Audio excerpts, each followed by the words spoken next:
শিক্ষক একতা জিন্দাবাদ, শিক্ষক একতা জিন্দাবাদ, প্রধান শিক্ষক মহাশয় জিন্দাবাদ, প্রধান শিক্ষক মহাশয় জিন্দাবাদ, শিক্ষক একতা জিন্দাবাদ, প্রধান শিক্ষক মহাশয় জিন্দাবাদ, শিক্ষক একতা জিন্দাবাদ।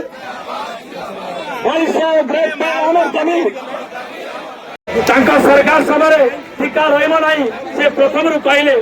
3 ମାସ ପୁରିଲା, ମାନ୍ୟବର ମୁଖ୍ୟମନ୍ତ୍ରୀ କହିଲେ ଏଟିସି ମାନଙ୍କର ଟିକା ଉଠିଗଲା, କିନ୍ତୁ ଦୁଃଖର ବିଷୟ କିଛି ଉଠି ନାହିଁ।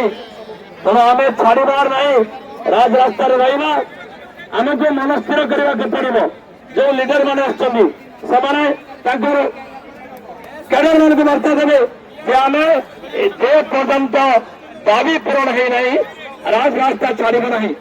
ଆମେ କରିବୁ, ବ୍ଲକରେ ଆନ୍ଦୋଳନ କରିବୁ, କିନ୍ତୁ ଏ ଦାବି ନ ନେଇକି